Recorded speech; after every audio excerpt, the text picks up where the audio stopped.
Well, hey everybody, it's Monday. It's January 23rd. It's a Michael Jordan day here in January. It's Monday. There are sports. There's also a lot of other work. This is one of the busiest days of the year. This whole week, especially for people that are accounting and reporting, dealing with year-end stuff from the previous year. A lot of deadlines happening the end of January. I'm busy, so part of this video is going to be talking about how I'm going to be doing some things and enhancements to some sports algorithms, like the NCAA men, which doesn't really need it because it's freaking crushing it. Oh my gosh. Did you see yesterday? Did you see yesterday? Yesterday, 18-3. What loses? Siena, but they had injuries yesterday, which I mentioned in the video. Houston gets upset. I mean, the upset of the century. Talk about getting a retirement fund out of betting on Temple. If you prayed to the Temple yesterday, you won money because what was their line? Let's take a look. It must have been crazy. Temple's line was 14-1. If you knew that somehow Houston was not going to score any points in like the last 7 minutes of the game or something, I think they missed 11 free throws. This was a comedy, I guess. Amazing, right? Anyway, let me back up for a second because we are going to start with football, even though we just started with college basketball. I'm really busy with accounting work this week. So when I enhance the basketball files, it will be later this week. And I also need more compensation for that. I know a lot of people have said, hey, send me that. I'll send you money for that. Can you do that? Send me that. Yeah, go ahead. Send me money for that. And then I'll get working on it much faster because I have other paying clients I'm dealing with in other areas of work that I do. But let's talk about football. All right. Cincinnati wins. I won money yesterday, everybody. It happens once in a while. I did take San Francisco to cover, and they did win as well. It was a much lower scoring game, but guess what, algorithm? How about magnifier of 2.86? Oh, does that give us the exact score? Of course it does, because the algorithm's awesome. This is just apparently a game where they traded touchdowns for field goals, is what happened in that game, it looks like. Um, and so but it's amazing that the score disparity in the magnifier sometimes creates the exact score. It doesn't here. So what happened in this Buffalo game is you get Stephon Diggs gets hurt. Cincinnati just has an excellent defense, is I think what it is. And if we looked at what their defense is, what's their defensive rating? The comparison here, it gave Buffalo a better defensive rating for the year. Fascinating. Are there injuries in the defense, maybe? Let's take a look. I'm going to look at just we're digging into the NFL algorithm. I like to do this for people that are interested in this. It's largest to smallest. And then we're just going to sort two different teams after we sort the team for a second. So basically, we want to look at just Buffalo and just Cincinnati. And what that does over here is it shows were there any injuries, and there was a defensive tackle. I mean, the injury report got updated before yesterday. So one here,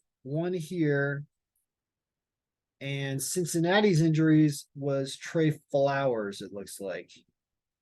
And this guy's on the IR. So I don't know, just Cincinnati just came to play. Burrow is a pretty big time quarterback. I mean, that guy almost won a Super Bowl.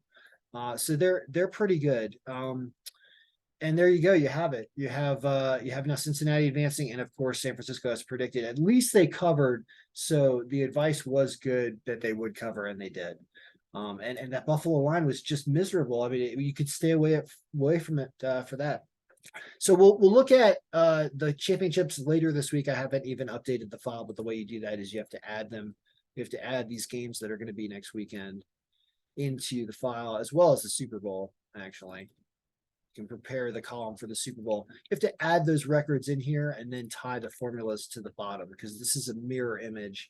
These black cells are a mirror image of what are above, and that's how we end up showing the game in both when a team is away or when a team is home. That's the difference between these two sets of records. And so we just have to create new records. But all right, enough technical football talk. All right, so football was fun. Cincinnati wins. San Francisco wins. Dallas loses. Mattress Mac loses his bet. Let's do hockey before we go into the deeper basketball talk, where I'm actually going to explain the work that I'm going to do, which is going to be really complicated and time consuming, but I will explain the process. After that sip of coffee. So hockey. Hockey had a pretty good day yesterday. Hockey goes 4-1, just loses the Vegas game, which hurts. I had an enormous swing. I would have won a ton more money if Vegas had won yesterday. I won money, but I would have won much more if Vegas had won. I had them tied on a bunch of big bets, and I had the over. Both of them missed. So Vegas disappoints. But other than that, it was pretty good. Jersey wins a close one. Boston, undeniable. I mean, it was Boston a great team, or is Boston a great team? Like that is there's your long-term bet right now. Like this team to win the Stanley Cup because they are playing incredible. Just they're on a different level of almost everybody out there. But Winnipeg is also a really good team, and they managed to win with Rittich in net. So they can score. And then LA beat Chicago in a close one, surprisingly, right?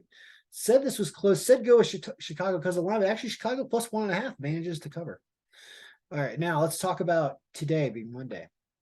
We have a number one pick of the day being Toronto, a team I always tell you likes to lose games, to the Islanders. But it does say they're the best with Samsonov versus Sorokin. It's the battle of the Ilias in net right there. We'll see if that is confirmed. Then we have the Rangers in Florida. I am tempted to take the Rangers, and the algorithm says kind of. So this is one where the algorithm disagrees with itself. It thinks the Rangers would win empirically, but Florida's playing better. And you get a better line with Florida. So that's a really close game here. It really is. It's a very difficult game to bet. That's why it's the worst pick to choose from in terms of margin of difference between how strong the teams are. This is the closest game supposedly. Buffalo and Dallas. I would think Dallas with Ottinger, and so does the algorithm as the number 2 pick of the day. Problem is it's minus 175, which is not that great. And Buffalo can score. Once again, this is a really tough hockey day. Calgary over Columbus. Calgary can blow games too, but they'll probably beat Columbus. But Columbus is plus 300. Folks, this is a hockey game. And when you start getting lines like plus 300, I don't know how you don't just take it, because they might get up by a goal. You cash the bet out. Like they might score a goal and you could get 1.25% on your you'll make 25% on your wager in the first period if they score a goal. It's like it's very possible. But this is just an unbelievably difficult hockey day. I haven't seen a hockey day this tough in a long time. And the lines are not even helping. I mean, I would the betters, like the straight better in me, wants to say take the Islanders to win. Take Florida to win. Take Columbus to win. And on those three, right? If you just get one of them, if you get the 2-1, you're even money on the day. If you get any two of them, you're up money. And that's the kind of way I think is a better here, because hockey is so tough and so unpredictable. But now let's go over to NBA first, and then we'll go to college basketball. NBA is still a mess.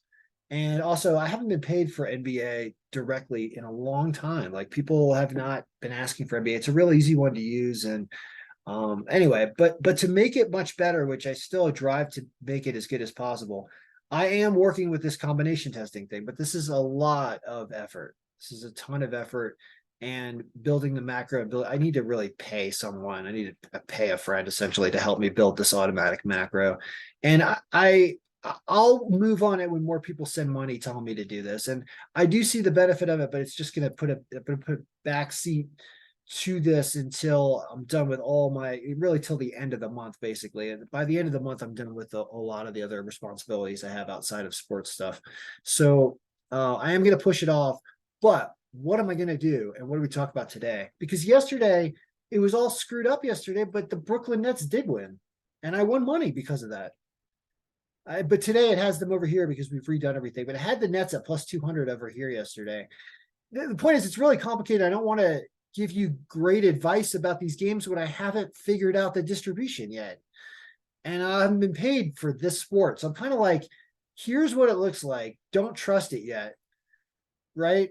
Don't trust it yet. I need to do work on it. That's kind of what I'm going to say. So let's go to the 23rd. It'll let us. Make sure we got to do it up here. Boy, the mouse gets all screwed up when I'm recording too many. Come on, no, it won't do it right. I just have to guess. This is unbelievable. All right, come on. There we go. All right, so this is today, and I would say, don't pay too much attention to it. But the fact that it's almost the same as the odds makers straight down is annoying. It means the odds makers are just going by whatever I say. So wouldn't it be awesome if I had a better distribution and we lied to the odds makers? We're like, hey, odds makers, this is the best distribution. Meanwhile, we've got a secret distribution that's better, right? I kind of get the desire of the sneaky sports bettor to get an edge on the bookie. And I kind of understand. Like, it's not in my nature. You'd think it would be, but it's not in my nature to be greedy and to withhold information from people. I want everyone to experience everything. And I also want to prove that they're the best. But there's a lot more money to be made by knowing something that the general public doesn't when it comes to sports. So I'm tormented, and I mean, I want to beat the bookies just by being so good with the algorithm that it wins so much that you just can't lose if you follow some guidelines. But the product of this programming, let me show you what this programming is we're going to have a brand new sheet, right? We're going to get started in NBA, and then we're going to go college basketball. I actually want to show the person who's going to help me build the macro exactly what we need to do. This is going to be our testing cube, is what it is. And our testing cube looks very similar to our regular cube, but I am going to add one thing to it, actually. That's what I'm going to do. I'm going to add, right after the date, which combo it was. Okay. And what combo number is combo number is going to be whatever our actual testing combination is. And that is it's going to be right here. Hold on. It's not going to be there. I'll show you in a second. We need to unhide something. So we have this testing combo number because there's so many different distributions. All right. We're getting really technical, but for those who want to know how to make this thing better, the logic of how we're going to do this is already formed in my head, and I can show you how to do it. So this toggle number is tied to a combination number. You can change this number, right? Change this number and refresh, everything's going to change slightly, even though it didn't. It actually does change slightly. Let's go to a crazy different combination number. Yeah, see how stuff's moving around? Like, everything's going to change. Those combination numbers are listed here. Now, I need to do work on this distribution. I only have 500 of these. I need to have like 10,000 of them. And they need to be a very specifically designed distribution to appropriately apply different variables and weights to things that we might care about. Like, you're never going to want to have 100% only caring about a team's blocks, for example. Like, you would never want this, where everything else is 0 and this is 100%, right? Like, oops, that's ridiculous, right? So what does that actually do, though? This is the cool part of this file. So you go back to yesterday. Yesterday it was 4 and 3 with whatever this distribution was. Well, let's go to distribution 1, which is 100% blocks. That's a much better day. And Brooklyn's on top. Hilarious. Hilarious. Brooklyn's on top and they win. See what you learn about crazy things? Is all we cared about was measuring how many blocks a team has, determining whether or not they were going to win the game. And it actually made a much better day. Now, that's probably just happenstance. All right. There's probably not a lot to that. It just so happened that the teams that had more blocks won more on Sunday. It's not always going to be like that, obviously, but it's interesting to see which variables have significance. Now, what are we actually going to do here, though? Well, here's what we're going to do. We created this new sheet called Testing Cube. Testing Cube is just like the real cube, except it's going to be a compilation of history. So what we're going to do is we're going to have the same titles. as our regular cube. And I don't like looking at grid lines. I'm going to get rid of grid lines. And we're going to freeze our panes right here. View, freeze panes. So we're always going to be able to look at our titles here. Now, we have an entire cube of games all the way from what appears to be October 18th, right? This subset of games that we have is fluctuating. And I'm going to name this a range all the way down to the games that we've done. I'm going to name this entire area. So the area that I've just highlighted is a big, huge cube of the entire season of predictions and results for the NBA games that have happened. There are, 1,245-ish rows, 1,243-ish rows. This is going to be a range. Here's how you name this thing a range is you go up here and you just start typing in a name in this box in the top left here. I'm going to do underscore. We're going to call it cube history, right? So this is every time we have, every time we change the combination number right here, the cube history is going to change. This whole area is going to be dynamically changing and look different. Okay. So this becomes this. Okay.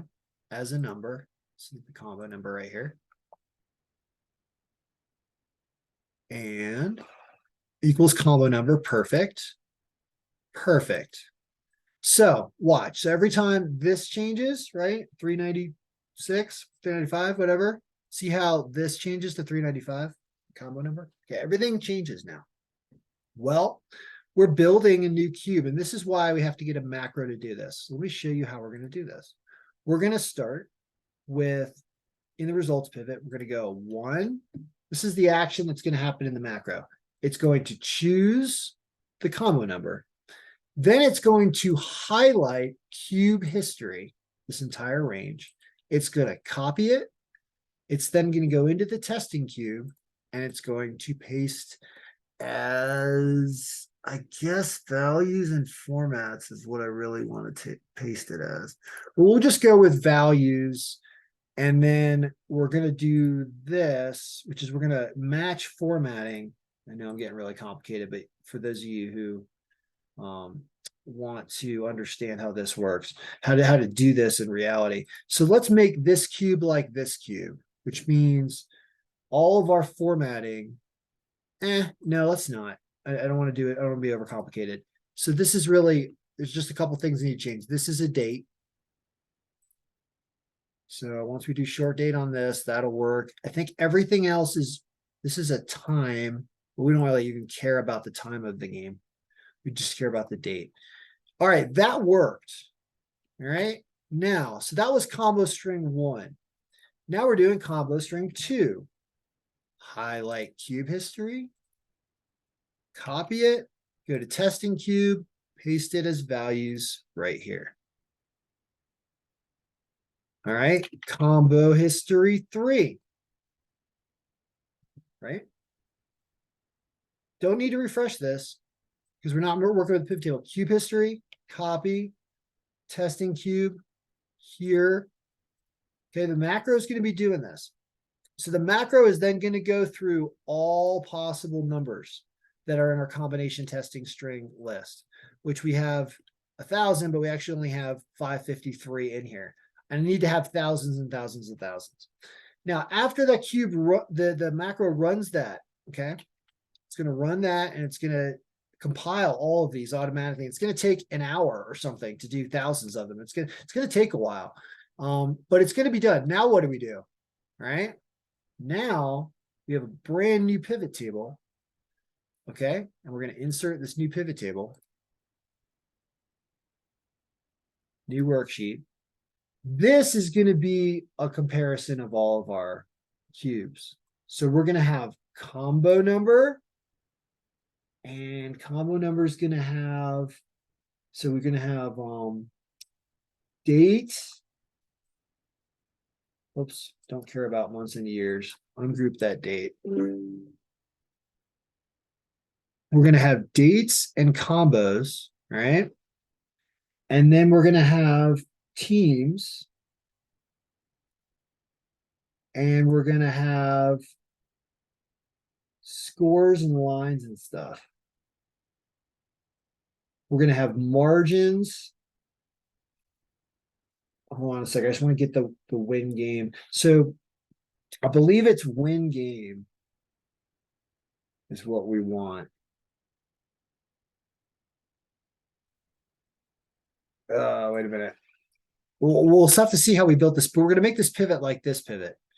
And win game is the win game column. Yeah, it gets really, I won't slow everybody down, but basically we're going to build a new pivot that's going to compare all of the different combinations, wins and losses, right? So for example, win-loss is, I should be smart enough to do this. Hold on a second. Win-loss. And then how do we do it over here? We put the team in the win. Yeah, I'm getting super boring. I'm sorry. Guys, I have to do work on it, as you can see. Like, I need to do work. But we're going to build a comparison pivot, and we're going to see the wins and losses for each combo. I am not smart enough to get it done in this video because we still want to talk about college basketball, which we're going to do the same thing. I've got the same thing, and we need to build a macro for this as well. Same idea. Totally going to do the same thing I just showed you in NBA for college basketball. But I got to do accounting work. I got to move on. I'll talk forever. But let's talk about college basketball before we're done with this video, if you're still with me. Unbelievably good day yesterday. I mean, look at our underdogs go 3-1. The only one that loses is the one that I tell you to play. I'm like, Bryant's the one to take. The other 3 win. There was a slightly different order because I updated stats. So Bryant was further up top yesterday, but this is still a really good day. And Siena was injured. So they were at 83% yesterday, not even 93. So I mean, Houston, I don't know what happened. What are you gonna do about that? Nobody's gonna have Temple beat Houston. All right, so there's that. Let's go to today. Before now, our percentages are much better in this than NBA, so I'm more confident in giving you projections for college basketball. But anyway, is there anything good today? There are a few underdogs, but they're all away. Duke over Virginia Tech, New Mexico over Nevada. Wow, thinks Kansas will beat Baylor in Baylor. No, it doesn't. Not with a home bump, it doesn't. There's a 5% margin. All right. Well, anyway, our home teams. So remember, home teams above 10% margin. Every one of them won yesterday except Siena and Houston, but Siena was injured, so I wouldn't count Siena. But Houston obviously lost. So these are supposed to win, but the lines are actually, I've seen worse lines before. You got 365 Coastal Carolina, 280 North Carolina Central, 275 Western Illinois. They have a worse strength of schedule though against North Dakota, but not that awful. And then someone down here, Detroit over Oakland at minus 180. Not the worst. A lot of these games are going to win. A lot of those 9 are going to win. It's probably going to be 8 out of 9. It's probably going to be that. Could be 7, could be 9 out of 9. It's going to be somewhere around 8 out of 9, most likely today.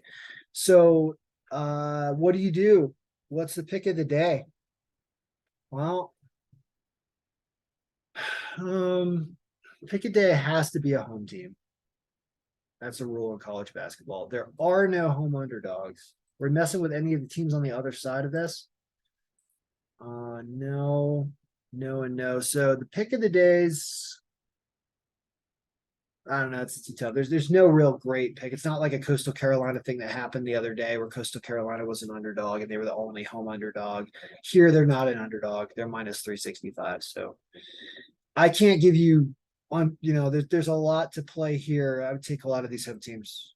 And I mean, I might throw all 9 of these on I might throw all 9 of these as a round robin. Jackson State line is just absurd, but there's a chance because you're probably going to go 8 out of 9. And if you weight your wagers in your round robin appropriately, and bet like the 4s and 5s or something, I think you're profitable at 8 out of 9 or 7 out of 9 even, depending on which ones lose. Uh, but don't listen to me. My betting advice is not great like that. I just look at the algorithm. These teams are, 7 to 8 to 9 out of these teams are going to win. It's going to be one of those three. All right. Good luck, everybody. May all your picks be winning. And I'll get to work on everything.